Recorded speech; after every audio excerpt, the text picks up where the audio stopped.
நான் திருச்சி மாவட்டம் மணப்பாறை வட்டம் எலமனம் கிராமம் குளத்துப்பட்டின்ற ஒரு சின்ன கிராமத்துல இருந்து தான் பேசிட்டு இருக்கேன். இப்படி ஒரு கிராமம் இருக்கானே மாண்புமிகு முதலமைச்சர் ஐயா அவர்களுக்கு தெரியுமான்னு எனக்கு தெரியல. ஏன்னா 5 வருஷத்துக்கு ஒரு டைம் பாப்பாங்கல்ல, சோ அதனால ஞாபகம் இருக்காது இப்படி ஒரு கிராமம் இருக்குன்றது. என்னையா பாவம் பண்ணோம் நாங்கெல்லாம் சொல்லுங்க. உங்களை நம்பி பரம்பரையா உங்க டிஎம்கேக்கு ஓட்டு போட்டு இந்த நாட்டை தூக்கி உங்க கையில கொடுத்து நீங்க இருக்கும் போது நாங்க பயப்படாம இருப்போம், நிம்மதியா இருப்போம், பாதுகாப்பா இருப்போம் ஒவ்வொரு குடும்பமும் நினைக்கிறதுனாலதான் சார் இன்னைக்கு நீங்க சிஎம். 5 வருஷம் முன்னாடி நாங்க அப்படி நினைச்சிருக்கலன்னா நீங்க இந்த இடத்துல இருந்திருக்க முடியாதுல்ல சார். யாருக்காக தான் சார் அரசியல் பண்றீங்க? யாருக்காக தான் சார் அரசியல், அதிகாரம், பொலிட்டிக் இதெல்லாம் யாருக்காக? மக்களுக்காக இல்லையா சார்? தயவு செஞ்சு ஒரு டைமும் ஓட்டு கேட்டு வரும்போது தெளிவா சொல்லிடுங்க சார். நீ ஓட்டு போட்டாலுமே உங்ககிட்ட வசதி இருக்கா, பணம் இருக்கா, பேக்ரவுண்ட் இருக்கா, அப்ப உனக்காக தான் நான் அரசியல் பண்ணுவேன். சாதாரண பாமர மக்களுக்காக இங்க அரசியலும் கிடையாது, சட்டமும் கிடையாது, அதிகாரியும் கிடையாதுன்னு தயவு செஞ்சு சொல்லுங்க சார். சிஎம் சார் தயவு செஞ்சு உண்மையை சொல்லுங்க சார். போதும் சார், மக்களை முட்டாளாக்குன வரையும் போதும். நீங்க நினைக்கலாம் ஆகும்னா எல்லாரும் சோசியல் மீடியால வீடியோ தூக்கிட்டு வந்துடுறாங்க, போன் எடுத்துட்டு வந்துடுறாங்கன்னு. என்ன சார் பண்ண முடியும்? சாதாரண பாமர மக்களோட கடைசி நம்பிக்கையே இந்த சோசியல் மீடியா தானே சார். வேற என்ன சார் பண்ண முடியும்? நான் டைரக்டா இந்த மாதிரி சிஎம் சாரை பாக்கணும்னா வாமா உட்காருமா பாருமான்னு சொல்லி உடனே பாக்க வச்சிருவாங்களா சார் எங்களை மாதிரி சாதாரண மக்கள் எல்லாம்? எல்லாருமே நியூஸ் பாத்திருப்பீங்க மக்களே. இந்த மாதிரி பிப்ரவரி 12ஆம் தேதி டாஸ்மாக் ஊழியர் மனைவியின் கள்ள காதலால் திட்டமிட்ட கொலை அப்படின்ற ஒரு விஷயத்த எல்லா சோசியல் மீடியாலுமே, எல்லா நியூஸ் சேனல்லையும், பேப்பர்லயுமே கண்டிப்பா எல்லாரும் பாத்திருப்பீங்க. அப்படி இறந்து போனவரோட தங்கச்சி தான் நான் பேசுறேன். 25 வருஷம் என் கூடவே இருந்தவன் எந்த தப்புமே பண்ணலையே சார். இன்னைக்கு என் கூட இல்ல. இதுக்கு இந்த சட்டம் என்ன சார் பதில் சொல்ல போகுது? தண்டனை கடுமையா இருந்தா சட்டம் குறையுன்றதெல்லாம் வெறும் டயலாக்கா மட்டும்தான் சார். சினிமாட்டிக்கா எவ்வளவு நாள் தான் சார் அரசியல் பண்ணுவீங்க? சிஎம் சார் தயவு செஞ்சு சொல்றேன், இப்படி ஒரு ஊர் இருக்கு, இந்த மாதிரி ஒரு விஷயம் ஊர்ல இந்த மாதிரி ஒரு கேவலமான ஒரு விஷயம் நடந்திருக்குன்ற விஷயம் கூட உங்களுக்கு தெரியாது இல்லைங்க சார். ஒரு பொண்ணுக்கு பாதுகாப்பு இல்லைன்னா எத்தனையோ என்னோட அண்ணா தம்பி எத்தனையோ பேர் வீடியோ போடுறீங்க, எவ்வளவு விஷயம் சோசியல் மீடியால ஆதரவு கொடுக்குறீங்க, அதெல்லாம் நினைக்கும் போது சந்தோஷமா இருக்கு. ஆனா என்ன பண்ண முடிஞ்சு நம்மளால? சட்டம் சரியா இல்லையே சார். ஒரு நாட்டின் மன்னன் எவ்வளியோ மக்களும் எவ்வளின்னு சும்மாவா சார் சொன்னாங்க? ஒரு நாடோட தலைவர் சரியானதுன்னா சார் மக்கள் சரியா இருக்க முடியும். தப்பு பண்ற ஒவ்வொருத்தவங்களுக்கு தோணுன்னு சார், இந்த தப்பு பண்ணா பயம் வரணும் சார், தண்டனை கடுமையா இருக்கணும்னு. எப்ப சார் தமிழ்நாட்டுல அப்படி ஒரு நிலைமை வரப்போகுது? இன்னும் எத்தனை கற்பழிப்பு, கொலை எல்லாத்தையும் உட்காந்து கை கட்டி நின்று வேடிக்கை மட்டும் பார்க்க போறீங்க? சரி, இதுல வேற நீங்க சொல்றீங்க தமிழ்நாடு ரொம்ப பாதுகாப்பான நாடு, இல்ல தமிழ்நாடு ரொம்ப சேஃப்டியான. எங்க சார் இருக்கீங்க பாதுகாப்பு? இங்க பையனோ பொண்ணோ தப்பு பண்ணா தண்டனை கிடைக்கும்ன்ற ஒரு விஷயம் உங்க மைண்ட்ல ரிஜிஸ்டர் ஆகணும் சார். ஆனா இப்ப அப்படியே ரிஜிஸ்டர் ஆகுது. நீ கொலை பண்ணு, கற்பழி, ரேப் பண்ணு, சின்ன குழந்தைய கொலை பண்ணு, கட்டின புருஷனை கொலை பண்ணு, என்ன வேணா பண்ணு. பணம் இருக்கா? உனக்காக தான் நான் அரசியல், உனக்காக தான் நான் அதிகாரி.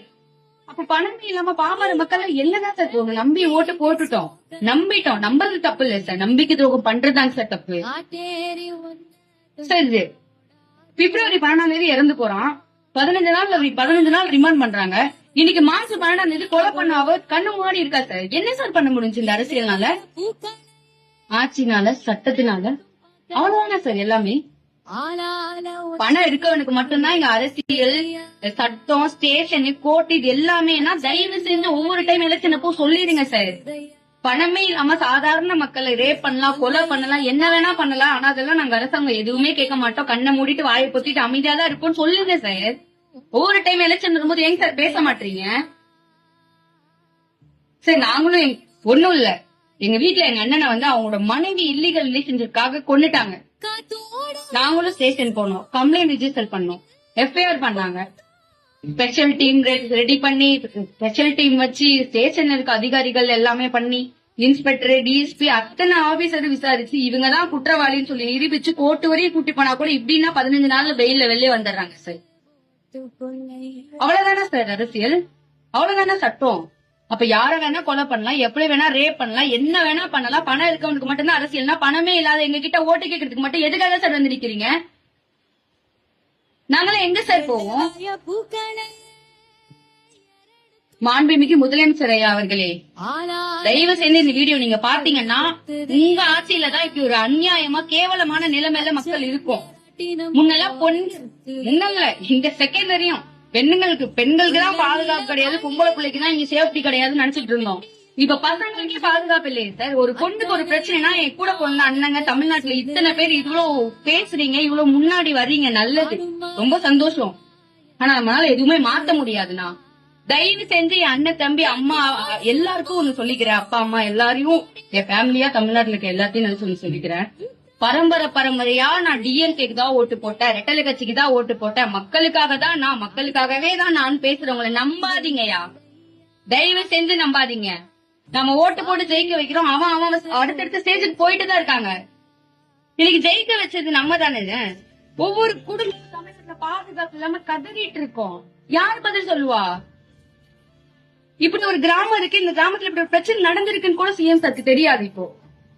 ஏன்னா அவரோட உட்கார்ந்து வேல்யூ பண்ணி டைம் எடுத்து பாக்குற அளவு நம்மள பெரியவங்க இல்ல, சாதாரண ஓட்டு போட்ட மக்கள்.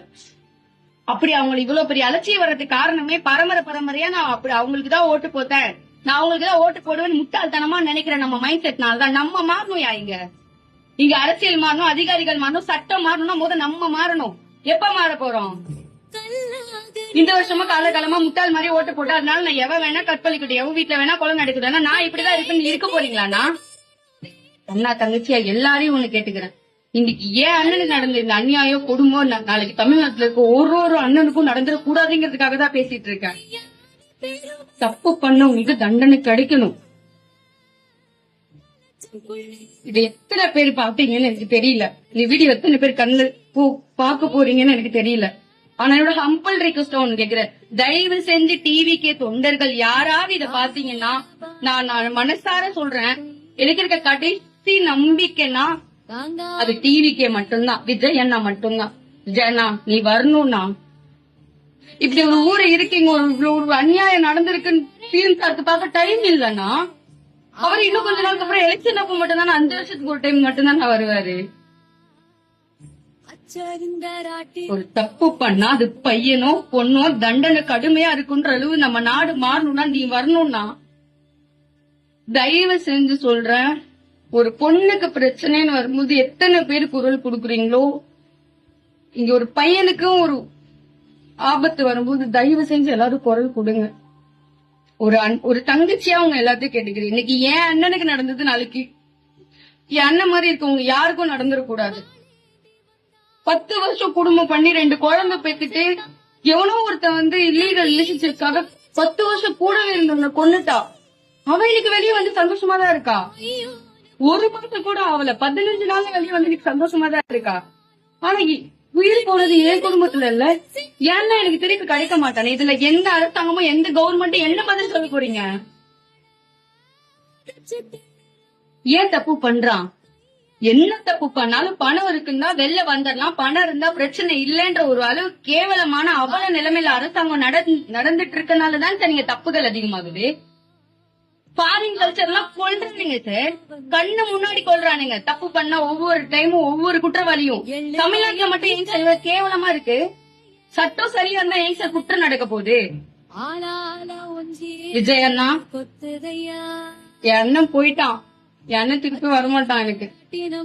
ஆனா எங்க அண்ணனுக்கு பண்ணவங்களுக்கு தண்டனை கிடைக்கணும். என் அண்ணனா நினைச்சு கேக்குறேன், விட்டுறாதீங்கண்ணா. எங்களோட கடைசி நம்பிக்கை நீங்க தான். தயவு செஞ்சு டிவிக்கு தொண்டர்கள் யாரெல்லாம் அதை பாக்குறீங்களோ, விஜய் அண்ணா கண்ணுல படுற வரை இந்த வீடியோவை ஷேர் பண்ணுங்க. ஒரு பொண்ணுக்கு பாதுகாப்பு இல்லைன்னா எப்படி விஜய் அண்ணா தொண்டர்கள் குரல் கொடுக்குறீங்களோ, அதே மாதிரி ஒரு பையனுக்கு இவ்வளவு அநியாயம் நடந்திருக்கு, ஒரு உயிர் போயிருக்கும் போது தயவு செஞ்சு எல்லாரும் முன்னாடி குரல் கொடுங்க. இந்த வீடியோவை தயவு செஞ்சு ஸ்கிப் பண்ணாதீங்க. ஒரு உயிர் சிஎம் சார் மாதிரியே ஒரு உயிரை வேல்யூ பண்ணாம இருக்காதீங்க. தயவு செஞ்சு மக்களே இந்த வீடியோவை ஷேர் பண்ணுங்க. விஜய் அண்ணா தொண்டர்கள் எல்லாருக்கும் நான் ஹம்பிள் ரிக்வெஸ்டா கேட்டுக்கிறேன், இந்த வீடியோ விஜய் அண்ணா கண்ணுல படுற வரையும் ஷேர் பண்ணுங்க. விட்டுறாதீங்கண்ணா, விஜய் அண்ணா என்னோட கடைசி நம்பிக்கை நீங்க தான். தப்பு பண்ணா தண்டனை கிடைக்கும்னு அவங்களுக்கு தெரியணும்னா. எங்க அண்ணனை கொன்னவன் இன்னைக்கு சந்தோஷமா சுத்திட்டு இருக்கான். நான் வெளில வந்து என் அண்ணன் இல்லண்ணா, என் அண்ணனா நினைச்சு கேக்குறேன். விட்டுறாதீங்கண்ணா, ஹெல்ப் பண்ணுங்கண்ணா.